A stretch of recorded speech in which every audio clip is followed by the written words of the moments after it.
This channel does not promote any violent, harmful, or illegal activities. All content provided by this channel is meant for an educational purpose only. Top quality और consistent performance के लिए सिर्फ silver pumps नाम याद रखना। दमदार কথা বলে চলেছেন কে দিলীপ ঘোষ, কারণ দিলীপ আছেন দিলীপেই। দিলীপ ঘোষ একের পর এক বিতর্কিত মন্তব্য করে চলেছেন এবং তার জেরে আমরা গতকালই দেখেছিলাম তৃণমূল কংগ্রেসের মহিলা মোর্চা তারা কিন্তু পথে নেমেছিল, তারা প্রতিবাদ জানিয়েছিলেন, কিন্তু তারপর আজও দিলীপ ঘোষ বেপরোয়াই তৃণমূলের এই মহিলা সেলকে বেলাগাম আক্রমণ করেছেন তিনি। কি বলেছেন তিনি শোনাই আপনাদের। স্লোগান উঠলো, ধিক্কার দিলীপ ঘোষ ধিক্কার। আপনি লজ্জিত?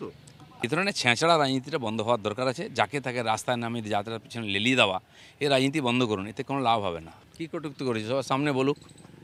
কালকে তো ওই ওয়ার্ডে গিয়ে আবার ভালো করে ধুয়ে দিয়ে এসেছি, দিলীপ ঘোষ বাড়ির সামনে গিয়ে বলবে। আমি কি বলেছি প্রথম দিনেই বলে দিয়েছি, বাড়ি থেকে টেনে নিয়ে পিটবো। এখনও দিলীপ ঘোষের দম আছে, বাড়ি থেকে টেনে নিয়ে পিটতে পারে। ছোটো লোকদের মহিলা কি পুরুষ, সে যদি রাস্তায় শুয়ে পড়ে, সে রাস্তায় এসে নাটক করে লোকের সামনে, মহিলা বলছেন কেন? লিঙ্গ দেখে খালি মহিলা বলেন নাকি?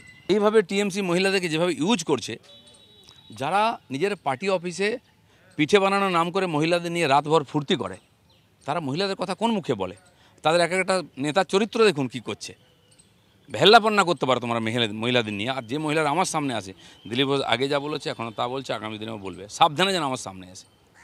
আপনি আপনার অবস্থান থেকে সরছেন? কোনোদিন সরিনি, আমার সামনে থেকে সবাই সরে যায়। যারা সরবে না সরিয়ে দেবো আমি। মহিলাদের আমি ব্যক্তিগত বলতে চাই না, পয়সা নেই করে খড়গপুর ঘুরে ঘুরে ঝগড়া করে, কলকাতায় মিছিল করে কোনো লাভ হবে না। দম থাকলে খড়গপুরে লড়াই করে দিলীপের সঙ্গে। খড়গপুরে কি লড়াই হচ্ছে নাকি আগামী দিনে? খড়গপুর কেন বলছেন? খড়গপুরে হয়েছে ঘটনা, তো ঘটনাটা দিলীপ ঘোষ কিচ্ছু নেই কোথাও, খড়গপুরের লোক দিলীপ ঘোষের সঙ্গে আছে। দিলীপ ঘোষের মন্তব্য আপনাদেরকে শোনালাম। মানে আজ সকালবেলা দিলীপ ঘোষ আবারও বেপরোয়া, আবারও তিনি তৃণমূলের মহিলা সেলকে রীতিমতো বেলাগাম আক্রমণ করলেন। এর আগেও আমরা দেখেছিলাম যে দিলীপ ঘোষ তিনি কিন্তু মহিলাদের বিক্ষোভের মুখে পড়েছিলেন। গত 21 তারিখ কি ঘটেছিল আপনাদের দেখাই, মনে করাই আপনাদের।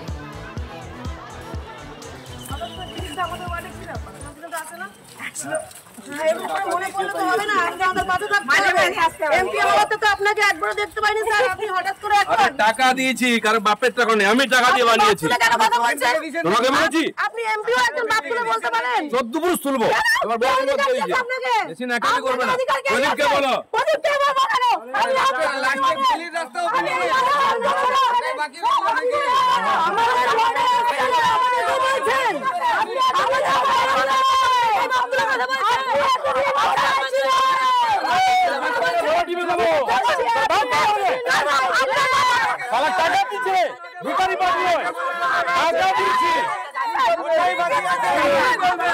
যে ছবি দেখাচ্ছি আপনাদের, গত 21 তারিখ খড়গপুরে এভাবেই মহিলারা বিক্ষোভ দেখিয়েছিলেন দিলীপ ঘোষকে, এবং দিলীপ ঘোষ তিনি কিন্তু স্বমেজাজেই ছিলেন, তার কিন্তু কোনো রকম হেরফের হয়নি। এরপর আমরা দেখেছিলাম তিনি পুতনা মন্তব্যও করেছিলেন, তাতেও বিতর্ক দানা বেঁধেছিল। গতকাল আমরা দেখেছিলাম তৃণমূল কংগ্রেসের মহিলা সেল তারাও পথে নেমেছিলেন, বিক্ষোভ দেখিয়েছিলেন চন্দ্রিমা ভট্টাচার্যের নেতৃত্বে, কিন্তু তারপর আজ আবারও কুকথা বললেন দিলীপ ঘোষ। গতকাল চন্দ্রিমা ভট্টাচার্য কি বলেছিলেন শোনাই আপনাদের। দিলীপ বাবুর এই তো দুজন খড়গপুর থেকে আমাদের মেয়েরা যাদের পিতৃপুরুষ তুলে গালাগাল দিয়েছেন, কুকুরের সাথে তুলনা করেছেন, 500 টাকায় নাকি ঘেউ ঘেউ করে, এসব কথা বলেছেন। শুধু বলেছেন তাই নয়, অনড় থেকেছেন আর তার পক্ষে সওয়াল করেছেন, তার কথার পক্ষে। তারপরেও পুতনা থেকে শুরু করে, সুর্পনখা থেকে শুরু করে, যেগুলো নেগেটিভভাবে মেয়েদের বিরুদ্ধে ব্যবহার করা হয়, সেই শব্দগুলোও ব্যবহার করেছে। তো স্বাভাবিকভাবেই দিলীপ বাবু তিনি বলছেন আমি আমার নিজের মেজাজে থাকব। নিজের মেজাজটা কি মেজাজ? মেয়েদের অপমান করার মেজাজ। সেটা মেয়েরাই তার উপযুক্ত শিক্ষা দিয়েছে আর দিয়ে দেবে। তৃণমূল বলছে মহিলাদের অপমান করছেন দিলীপ ঘোষ, কিন্তু দিলীপ ঘোষ তিনি তার জায়গায় অনড় রয়েছেন, তিনি একের পর এক কুকথা বলেই চলেছেন। ব্রাত্য বসুর বক্তব্য এই প্রেক্ষিতে। উনি যদি এই নারী শক্তি, বাংলার নারী শক্তিকে যদি পুতনা টুতনা ইত্যাদি বলে থাকেন, তাহলে আমি বলবো যে এরকম পৌরাণিক উপমা দিয়ে বাংলার নারী শক্তিকে ছোট করার কিছু নেই, যদিও বিজেপি গভীরভাবে মিসোজিনিস্ট, নারী বিদ্বেষী। ফলে মহিলাদের এইভাবে অপমান করা এটা দিলীপ ঘোষের পক্ষে খুবই স্বাভাবিক। এক, দুই হচ্ছে যে আমার যেটা এটা বলতে পারি যে এই পুতনা উপমার পরিপ্রেক্ষিতে ওনাকে বধিবে যে দুর্গাপুরে দেখেছি সে, ওনারে বধিবে যে খড়গপুরেও বাড়িছে সে। দেখুন, দিলীপ ঘোষ কুকথা বলছেন, তৃণমূল কংগ্রেস সমালোচনা করবে, সেটাই স্বাভাবিক। কিন্তু দিলীপ ঘোষের এই লাগাতার মন্তব্যের জেরে, মানে কুকথার জেরে, তার দলের নেতারা তারাও কিন্তু অস্বস্তিতে পড়ছেন। আমরা আপনাদের শোনাবো বিজেপির রাজ্যসভার সাংসদ শ্রমিক ভট্টাচার্য তিনি কি কথা বলছেন। কিন্তু তার আগে মনে করাবো, দিলীপ ঘোষ এই প্রথম কথা বলছেন তা তো নয়, লাগাতার কথা বলে যাচ্ছেন। পুতনা মন্তব্য মনে আছে, শুনুন। আমি সেদিন কটা পুতনাকে তাড়া করেছিলাম, বলেছিলাম গাড়ি চালিত বুকের উপর দিয়ে, কি যে সেকুলারের খুব কষ্ট হয়েছে। মেয়ে সারা মেয়েদের কোনোদিন প্রণাম করিসনি, মেয়েদের তো ভোগের বস্তু মনে করিস। তোরা মেয়েদের সম্মান কি বুঝিস? আমরা মা সীতা, মা দ্রৌপদী, এদেরকে মায়ের আসনে বসি, মার আসন সীতাকে বসাবো।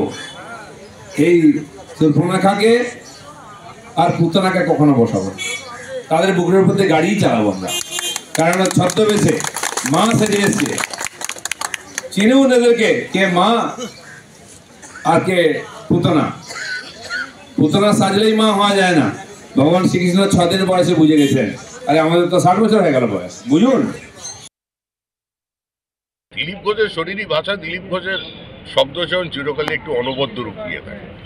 তো স্বাভাবিক ব্যাপার, দিলীপ ঘোষ যদি কৃষ্ণের ভূমিকায় অবতীর্ণ হয়ে এই অসুরদের বধ করতে পারেন, যারা দিনের পর দিন দিকে দিকে খুন দর্শন চালিয়ে যাচ্ছে, তাহলে তো ভালো কথা। দিলীপ ঘোষ যখন বলেছে কিছু একটা করবে। দেখুন, লোকসভা নির্বাচনের পর বঙ্গ বিজেপির সভাপতি কি বদল হবে এই নিয়ে চর্চা চলেছিল, কিন্তু এখনো পর্যন্ত কোনো বদল হয়নি। কিন্তু 26-এর নির্বাচনের আগে দিলীপ ঘোষ যে একটা বড় মুখ প্রচারের, সেটা কিন্তু বোঝা যাচ্ছে এবং বঙ্গ রাজনীতি বেশ তপ্ত হয়ে উঠেছে।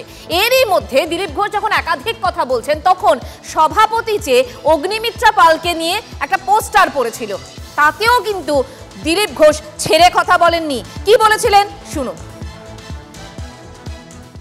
অগ্নিমিত্রা পালকে সভাপতি চাইছে। মুখ্যমন্ত্রী তো অভিষেক কেউ চাইছে, সবাই হবে, চাইতে কি আছে? স্বপ্ন দেখতে পয়সা লাগে না। প্রশ্ন হচ্ছে যে সভাপতি আমাদের পার্টিতে নির্বাচিত হয়, অন্য পার্টিতে সভাপতি হয়ে জন্মায়, এই পার্থক্য আছে। সেখানে বিজেপি যতক্ষণ না সবাই একমত হবে, ঘোষণা হবে না। আর যেটা হবে সাংবিধানিক আধারে হবে। ওদের জিজ্ঞেস করুন সংবিধানটা কোথায় আছে, কার বালিশের তলায় রাখা আছে? সংবিধান আছে আদৌ? কংগ্রেস, টিএমসি, সিপিএম বলে আছে। চীনের দেখুন ইলেকশন হয়, সমস্ত ইলেকশনে একজন ক্যান্ডিডেট হবে, তাকে ভোট দিতে হবে না, টেঙ্গানি খাবে। এই সংবিধান নয়, সংবিধান গণতন্ত্র, আর সেটা বিজেপি মেনে চলে, সেভাবেই হবে। এইভাবে বিজেপি দূরে এসছে। বিজেপির প্রাক্তন রাজ্য সভাপতি বলছেন যে পোস্টার চাই পড়লেই সভাপতি করা যায় না। 27 তারিখ এই পোস্টার কেষ্টপুরে যখন পড়েছিল, মানে যাকে নিয়ে পোস্টার পড়েছিল সেই অগ্নিমিত্রা পাল, তিনি কি বলছেন শুনুন। যারা পোস্টার ফেলেছেন তারা বোধহয় জানেন না যে আমাদের দলে it's a very regimented party, এবং আমাদের এখানে আমির কোনো ব্যাপার নেই, ব্যক্তির কোনো ব্যাপার নেই, এখানে সম্পূর্ণ হচ্ছে টিম। যেভাবে আমাদের ডক্টর সুকান্ত মজুমদার, শুভেন্দু অধিকারী মহাশয়, দিলীপ ঘোষ মহাশয় যেভাবে লড়াই করতে আমাদের শিখিয়েছেন, আমরা টিম ওয়ার্ক হিসেবে লড়াই করছি এবং আমি অ্যাপ্রিসিয়েট করি। আজকে যে যারা পোস্টার ফেলেছে নিশ্চয়ই ভালোবেসেই ফেলেছেন, তারাও লড়াই করছেন, আমরা লড়াই করছি, বাংলার মানুষ লড়াই করছে। কিন্তু সেই দিনই আমাদের আনন্দ হবে যেদিন 2026-এ মোদী সরকার এই বাংলার মানুষকে পরিত্রাণ দেবে এই দানবীয় সরকার থেকে। অগ্নিমিত্রা পালের বক্তব্য আপনাদেরকে শোনালাম। এই মুহূর্তে আমাদের সঙ্গে আরো একবার হুমায়ুন কবির রয়েছেন। কবির সাহেব, আরো একবার আপনাকে ফোনে ধরলাম তার কারণ এটা একটু বোঝার চেষ্টা করছিলাম যে লোকসভা নির্বাচনের পর বঙ্গ বিজেপির সভাপতি কে হবে তাই নিয়ে একটা ছিল, অনেক রকম জল্পনা ছিল, কিন্তু এখনো পর্যন্ত সেটা হয়নি। দিলীপ ঘোষ এই মুহূর্তে বেশ খানিকটা সরব।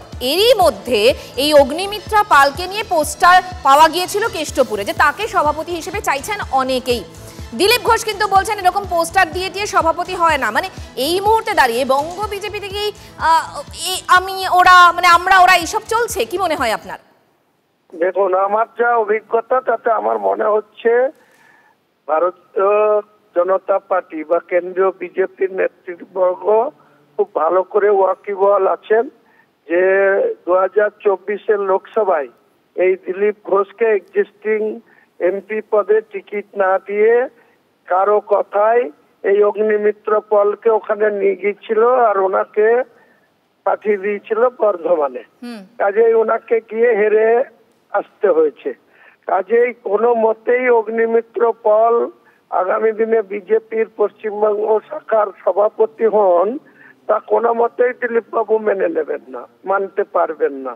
পাশাপাশি বিজেপির কেন্দ্রীয় নেতৃত্ব আমার অভিজ্ঞতাই বলছে ওরা 2026 আগে ওই মানে মজুমদারকে সরাবে না।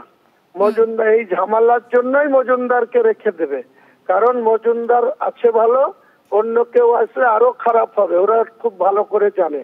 কারণ এই মুহূর্তে বিজেপির যে দ্বন্দ্ব রাজ্যের নেতৃত্ব নিয়ে, সে দ্বন্দ্ব যতই গোপন রাখার চেষ্টা করুক, আমরা খুব ভালোভাবে ওয়াকিবহাল আছি যে পশ্চিমবঙ্গ বিজেপি মূল বিরোধী দলনেতা সহ যারা আছে। বেশ, বুঝতে পারলাম। ধন্যবাদ আপনাকে।